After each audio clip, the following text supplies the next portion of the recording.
Well, by now you guys have seen Robyn Dixon, the starless Robyn Dixon, as she has posted herself via Queens of Bravo, that is, on Watch What Happens Live last night after the episode of The Real Housewives of Potomac finale. Now, Ebony was joined by the intelligent and amazing Ebony K. Williams on Watch What Happens Live, and it aired at 9:15 p.m. Eastern Standard Time last night.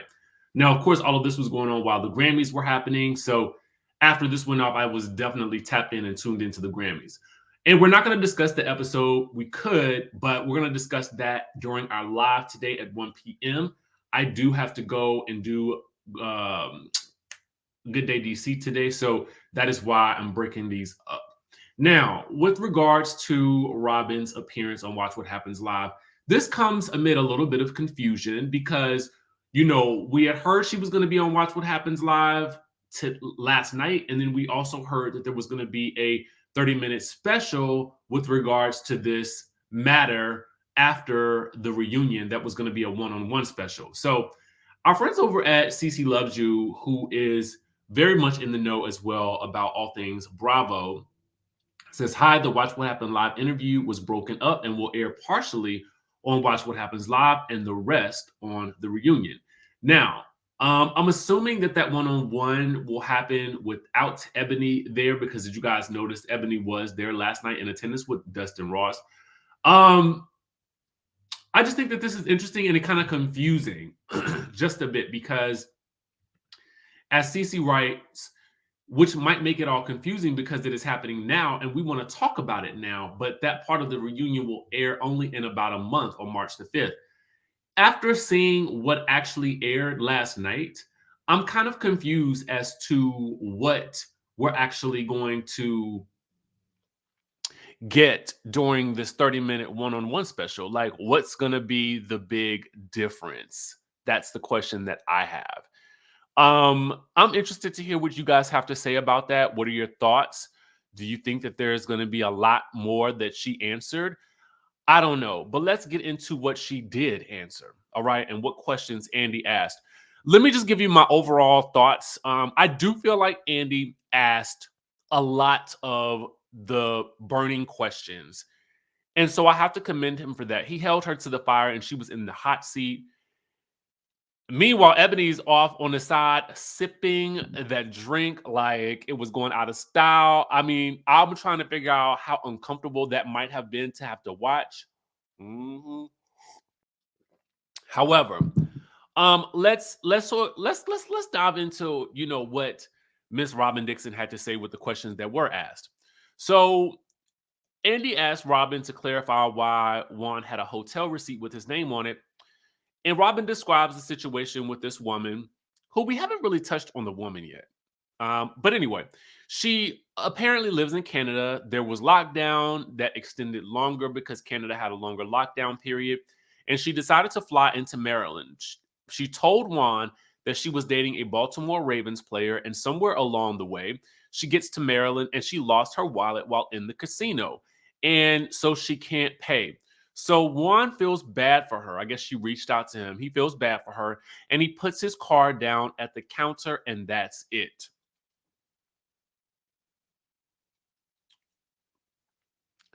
There's a lot of logistics here that come into question, but I'm gonna save that because ultimately it don't make a lot of sense. What I think matters more is that Robyn believes him. And that's really what matters at the end of the day. She is the only person who truly, that they are the only two people that truly matter in this situation with regards to that. I don't really have as much of an issue with it because, listen, if she's choosing to marry him, she's going to have to resolve that cognitive dissonance. And it's likely going to be easier for her to believe him than to not believe him if she's going to make the marriage work. So that is what it is. And I'm not going to fault her for that because that's her decision. Um, she says that was the only time Juan and the woman met. Okay. And I just got to leave that at that. But Annie does say, well, this could sound like a lot of BS to a lot of people. Okay. And she just says she believes him. Well, all right now. So my thought is this. why even bring this all up on the Reasonably Shady podcast? I mean, yes, the rumors could have been floating around out there, but at the end of the day, I felt like the story would have died down and she could have moved on. But my wonder is, Ashley mentioned something about the lady blackmailing them or something like that, something to that effect on Fox 5. If this woman was indeed doing that, then that may provide us with more insight as to why Robyn came out and said something. And if this woman was in fact doing that, I know that Robyn mentioned something about bribing, but either way, I feel like that ain't cool either. You know what I'm saying? Like, why get into this situation only to then allegedly try to make a name for yourself by or I don't know. It's just odd behavior to me. Anyway, Andy says, well, you're on a reality show about your life, and infidelity has played a big part of the season, and you've been a big part of the season. Robyn says, it was in the back of my mind, but why would I say, pick me and pick me in my story? She's saying that, it wasn't relevant to this season's filming process. And Andy is like, what? Listen, on the podcast, she said she knew about it prior to going into filming season 7, and she was waiting for one of the other women to bring it up. So to me, that means that it was part of your story because you were expecting it to come out. Meanwhile, Andy says, well, you sold it behind a paywall. She says, and she claims that she did not withhold any information.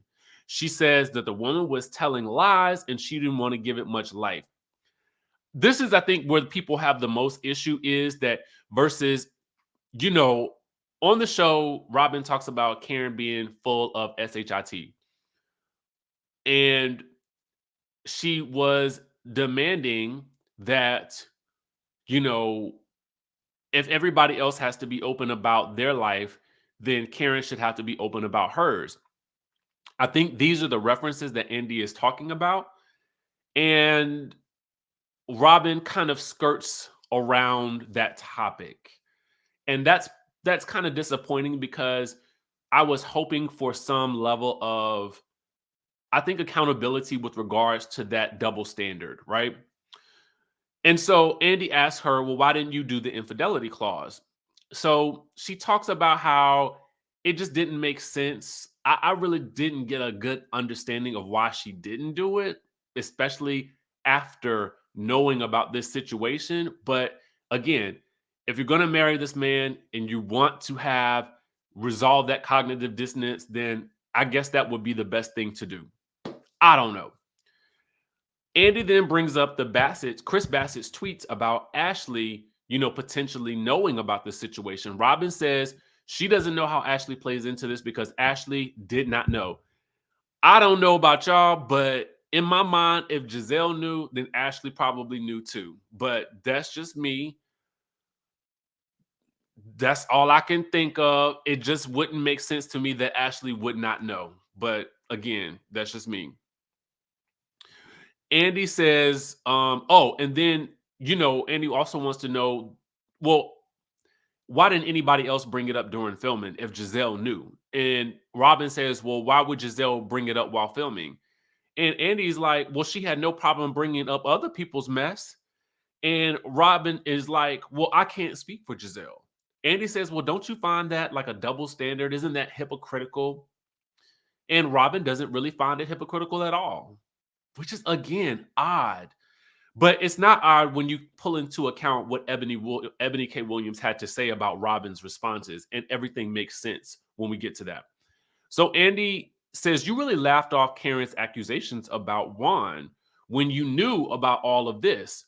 Robyn says she doesn't think anyone brings all of their personal lives to the show. She says she doesn't expect people to just tell on themselves. This is kind of where we get into murky territory because I do understand why would you reveal that bit of information if you don't have to.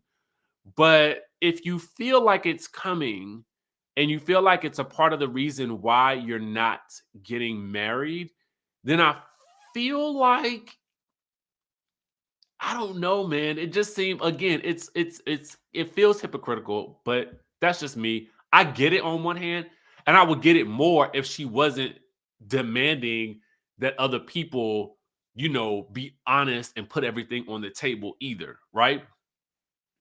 So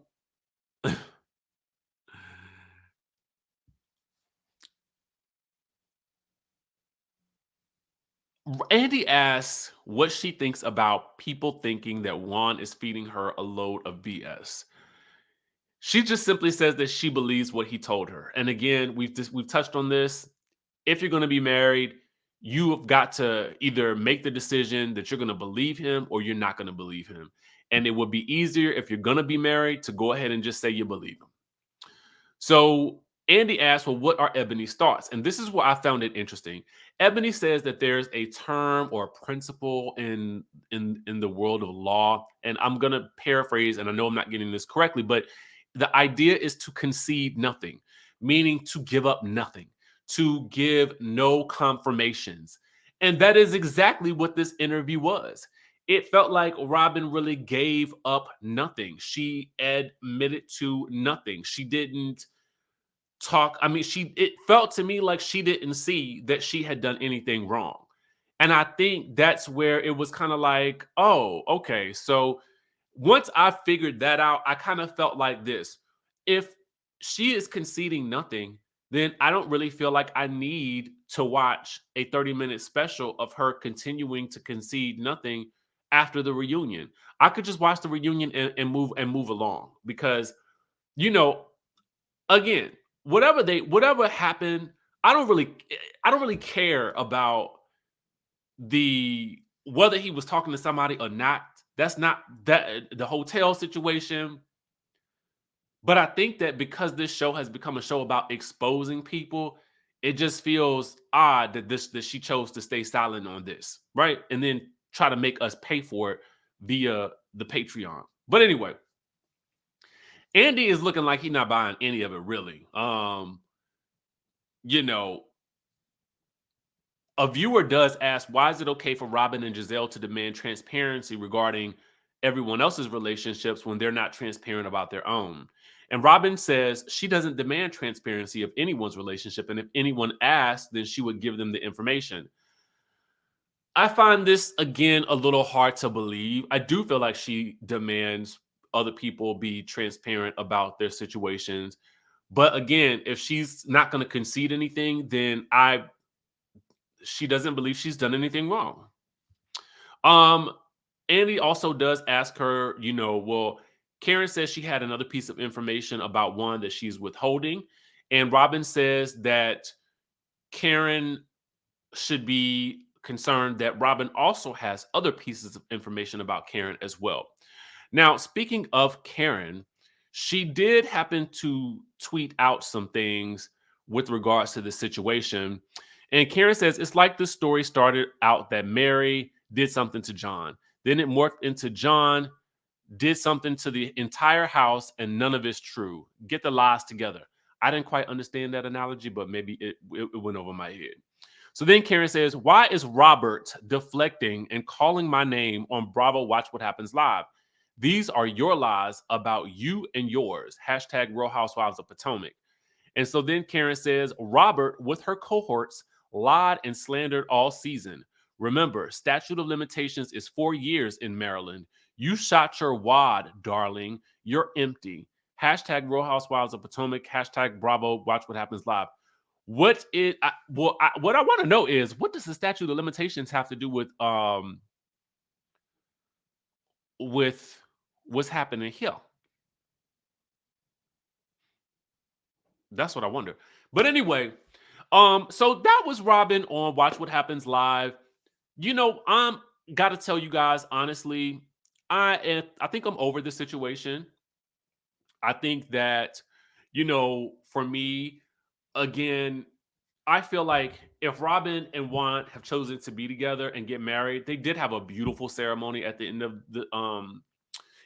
the finale, which we'll talk about when we do our live. But I also think that I don't understand how she's going to be able to move forward as a full-time cast member, because if I'm Juan, I don't understand why he has no incentive to film anymore. I don't think that he would want to, because now they are going to what, just skirt around that this ever happened next season? I don't really know. I don't really get it.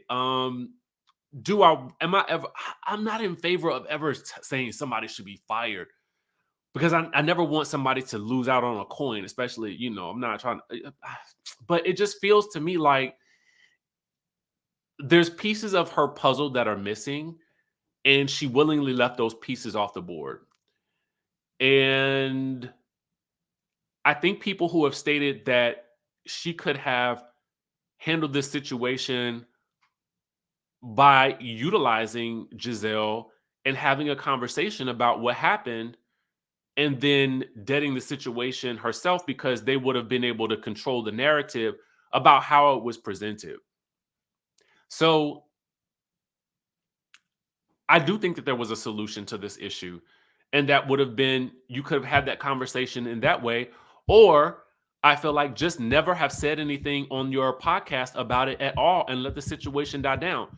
The way that the wedding was shown at the end of the season, it felt like either one of two things: a very, very happy ending for a narrative story arc, or a celebration of Juan and Robyn withstanding, all that they've had to go through and then ushering in their next chapter. But now it's hard to do that because we know this information that she confirmed for us herself, which I don't understand why she did it in the first place. But you guys let me know what you think about last night's episode down in the comment section down below. Do you need this 30-minute special now, or are you as over it as I am? Let me know in the chatterization down below, and I will catch you guys in the next video.